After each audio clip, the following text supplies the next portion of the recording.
Today we're going to talk about onboarding and how to build an onboarding program that fits your organization.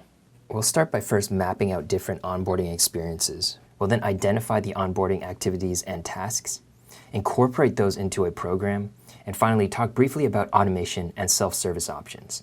As a bonus, I'll talk about a few assets I think are critical to the onboarding process.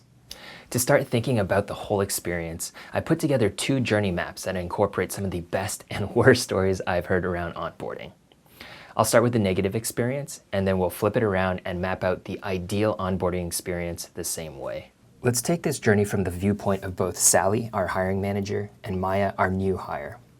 We'll talk about their emotions and experience as they progress from before day 1 all the way to the first 90 days. So in our first example, before the first day, what are Sally's emotions? Well, she's frantic and stressed. Maybe she hasn't done this before, or it's been a while and she's digging through old onboarding emails and asking around for help for what she needs to do. Meanwhile, Maya is full of anticipation, but uncertainty because she doesn't have any information for her first day.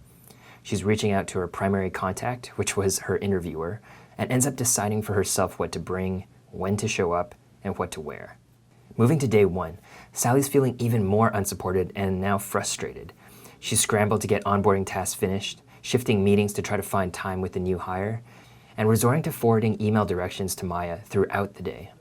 Maya started her day waiting in the lobby for an hour, trying to figure out her own access to tools and getting random direction from Sally, who's jumping in and out of meetings. What started as feelings of excitement have quickly turned into confusion.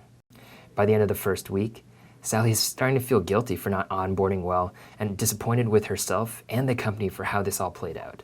Maya's confusion has turned into boredom at her desk and feelings of guilt as she can't figure out how to contribute and sees her manager running around working so hard. At the end of 90 days, there's just uncertainty and helplessness. Maya, well, she's having buyer's remorse that's coupled with frustration. And guess what? She's looking for another job. The truth is, recruiters that have lost out on candidates know that this onboarding experience actually happens a lot. I've experienced this myself with recruiters reaching out to me 2 to 3 weeks after my start date to see how things are going and if I want to reconsider their offer. Just think of how vulnerable you are to losing good people even before they have a chance to get going. Well, let's flip the script and envision what a great onboarding experience looks like. Let's start with pre-day 1 again. Sally in this experience is feeling prepared and anticipation herself. She has an onboarding team that's reviewed their tasks and her responsibilities. She's also gotten updates on the pre-day 1 tasks that are already done. Maya, well, she has the same anticipation, but it's now coupled with a sense of readiness. She already feels welcomed with communications, a care package, some prep work and reading, and an agenda of everything she needs to know for day 1. Moving on to day 1, Sally feels organized and connected not only to how Maya is doing, but to the onboarding team and what they're executing on. Maya has the same excitement, but this time it turns into inspiration as she learns more about the company vision, mission, values, and where she fits in the big picture. By the end of week 1, both are feeling supported. Sally feels like she's really helping Maya to get going, and Maya on the flip side is feeling productive with what she's able to do even in the first week. By the end of 90 days, Sally's confident in her new hire and encouraged on her trajectory. Maya is confident as well in her role. She feels like a valued team member. She also understands her growth areas and is eager to learn and grow more in the company. Wow, so that's a totally different experience, and that's the mindset we want to have as we move into the next activity of identifying all the activities and tasks that we would like done as part of our onboarding process. Now, instead of just throwing out random ideas, let's approach this in 3 main categories. Let's brainstorm these ideas starting with the initial setup items. So how do we get our new hire on the books and into our systems? Then let's shift to their work. How do we get our new hire operating at full capacity in their new role as quickly as possible? Finally, let's talk about culture. How do we best inspire and integrate our new hire into our company? We'll talk about these at a high level first, and then I'll share a collaborative way you can brainstorm these tasks and activities with an onboarding team you'll put together. Starting with setup, let's break this down further into administrative items, technology, and the workspace itself. Things to think about on the administrative side are the legal documents like the I-9 and W-4, employment agreements, benefits enrollments, and getting all the HR information in a central place. Include any compliance deadlines for these as well, and I would run this by an employment lawyer to be sure you're covered. Next, you'll need to set up the right technology. Let's include the access and configuration for any apps and tools they'll be using. We'll need to think about the different types of tools from HR to operations, all their role-specific access, and of course making sure they know who their support contacts are. And finally, in this category, let's talk about the office and making sure their workspace is ready for day one.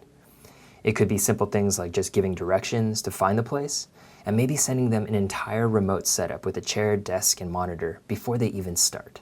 Okay, let's shift to their work and items related specifically to their job. To get up to speed, they'll need to understand the organization as a whole and where they fit inside of it. We should have some learning sessions on how the company is structured and how knowledge is distributed across the organization.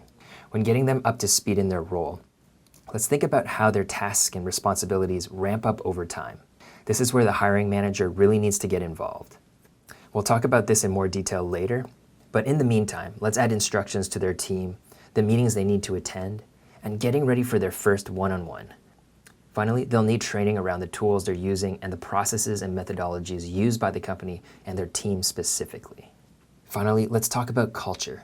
For this, we'll talk through all three pillars of purpose, community, and growth. On the purpose side of things, how do we talk through the company history, vision, mission, and reinforce our values? It's always important to meet company leadership or founders and hear how our strategic initiatives and company goals tie into the overall purpose of the company.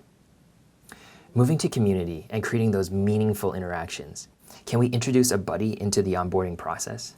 How about some team building events? There's also employee resource groups, and maybe an online community platform for an asynchronous welcome across the entire company.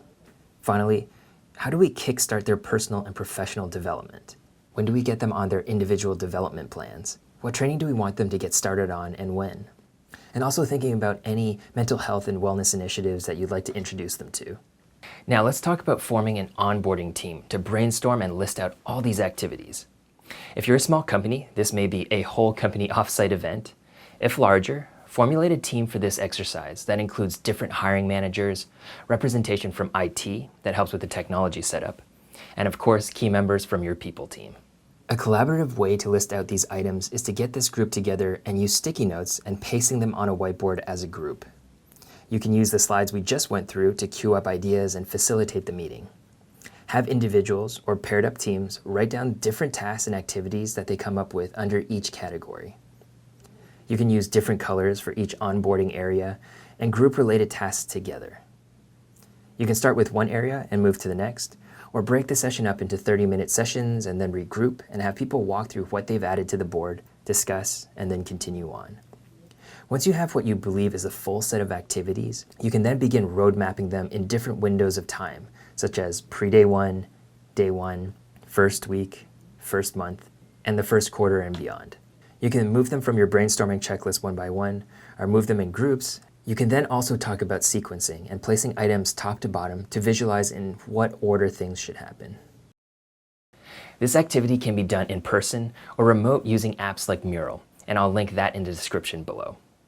As you can see, it's a fun, interactive, and visual way to put this together with your new onboarding team. With that exercise complete, you now have a solid checklist of items that you can now memorialize in a playbook with swim lanes that add a layer of responsibility. This is helpful for the timeframes we've talked through, but can also extend into the first month, the first quarter, and the first year. As a small company, this may be a sufficient way to organize and execute on those onboarding process, but I would take it a step further and create a detailed schedule for at least the day one and week one tasks and activities. The schedule could look something like this that identifies the actual owners, the delivery method, the time it should occur, and finally a link to the templates and the assets themselves, so you have a quick way to get to everything you need. An added benefit of getting to this level of detail is that you can easily design automation and can clearly identify what the trigger events are to kick off the automation, what templates and assets should be utilized, and even begin to design self-service checklists that allow the new hire to work through the tasks themselves in one central location. Now, there are two assets that I want to talk about specifically that I think are critical as part of onboarding. The first is the employee handbook.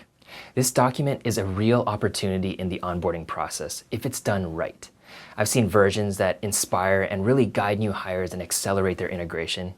I've also read through some that cause more confusion because they're so out of date and read like really negative legal documents. But it really doesn't have to be that way. Yes, it'll take time to build, but it's worth it. The best handbooks read like culture guides and give the new hire a foundation of what the company stands for and how they work. As you read, it gives you confidence and sort of this permission to go get it. If you don't have one or your handbook needs updating, I'd highly encourage you to make it a people initiative for the year. I'll link some articles and videos below to help you get going on that project and some inspiration from very unique handbooks that I've read and companies that have generously shared. One more document I want to highlight is what we talked about before called a ramp-up plan.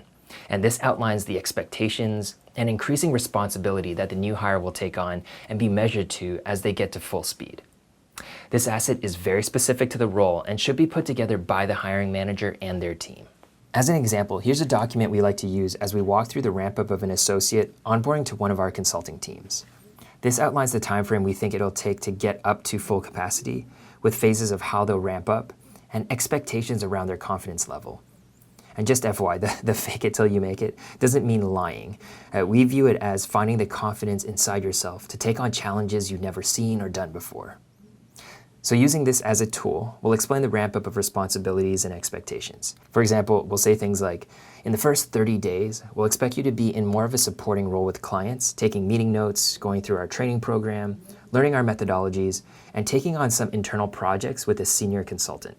In 3 months, you'll be very active on projects. We won't hold back on the issues and challenges that you'll need to take on and figure out, but you'll be supported by a senior consultant along the way.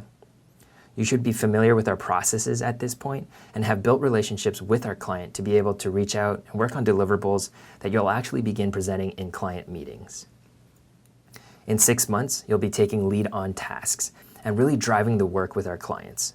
You'll be facilitating your own meetings and building deliverables that go through just an approval review from a senior consultant. Finally, in 8 months, you're fully ramped up as a consultant. We find that our strong associates start taking on even more responsibilities and are really acting at that next level. There you go. That's our video for onboarding. All these slides will be available in our toolkit that's linked below. This is something that takes a lot of thought and time to prepare up front, but it gives you so much return on the back end once implemented. All right, thanks for watching, and we'll see you on the next one.